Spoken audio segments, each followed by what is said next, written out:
গরম রসের মধ্যে বড়াগুলো ফুলে উঠতে শুরু করেছে।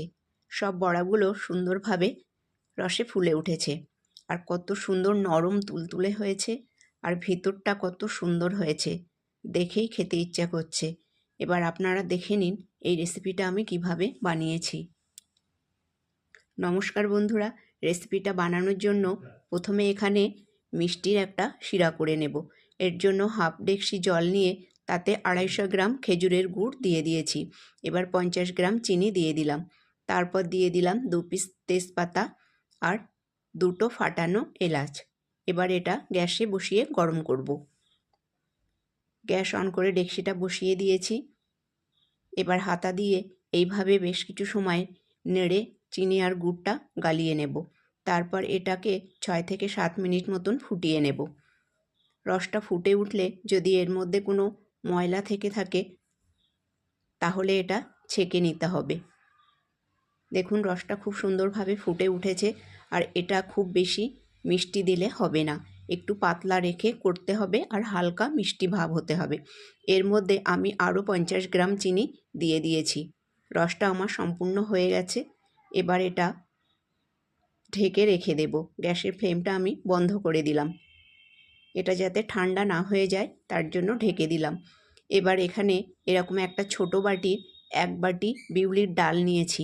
আর ডালটা দুবার ভালোভাবে ধুয়ে বেশি পরিমাণ জল দিয়ে ভিজিয়ে রেখেছি 6 ঘন্টা। 6 ঘন্টায় ডালটা বেশ ভালো ফুলে উঠেছে। আবারও দুবার ভালোভাবে ধুয়ে নিয়ে মিক্সিং জারে এটা ব্লেন্ড করে নেব। দেখুন ডালটা ভালোভাবে ব্লেন্ড করে নিয়েছি। আর সামান্য একটু দানা দানা ভাব রেখেছি বা কচা কচা ভাব রেখেছি। এবার একটা থালার মধ্যে এই ব্যাটারটা সব উঠিয়ে নেব।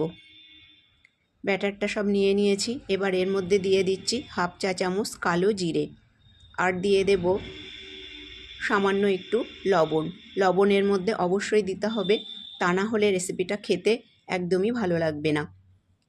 এবার 5 থেকে 6 মিনিট এইভাবে এটাকে ঘুরিয়ে ঘুরিয়ে এটাকে ফেটিয়ে নেব। আর যদি প্রয়োজন হয় এর মধ্যে হাফ থেকে 1 চা চামচ মতন জল দিয়ে দেব। বেশ কিছু সময় ধরে এই কাজটা করতে হবে।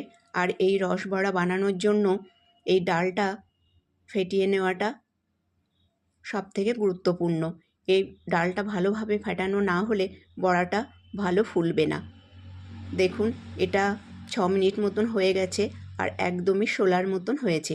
এবার একটা বাটিতে হাফ বাটি জল নিয়ে এর মধ্যে দিয়ে দিলাম। দেখুন এটা খুব সুন্দর ভেসে উঠেছে, অর্থাৎ ডালটা আমার ফাটানো হয়ে গেছে।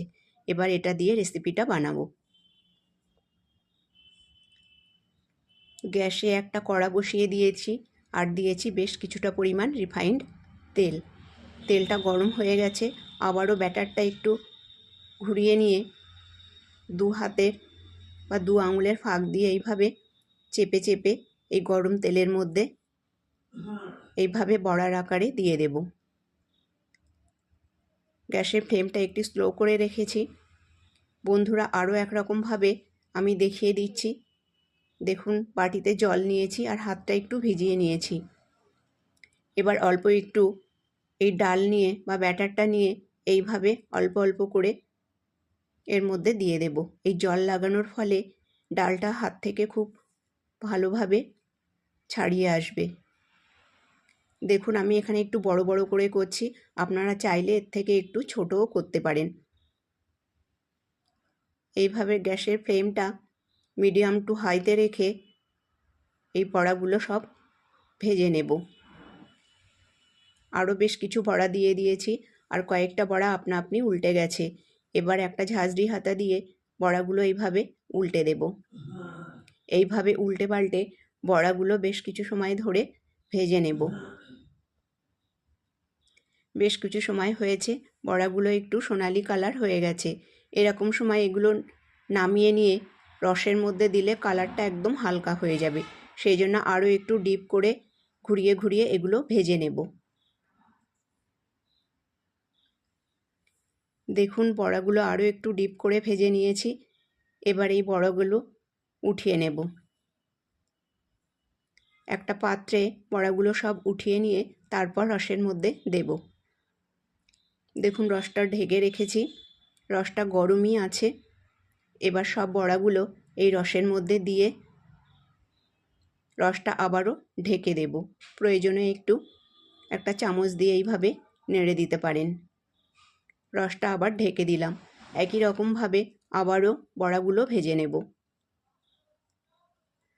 দেখুন সব বড়াগুলো ভাজা হয়ে গেছে। এগুলো খুব সুন্দর ডিপ করে ভেজে নিয়েছি। এবার এগুলো সব উঠিয়ে নেব। আবারও এই রসের মধ্যে দিয়ে দেব। আর দেখুন রসের মধ্যে কত সুন্দরভাবে বড়াগুলো ফুলে উঠছে।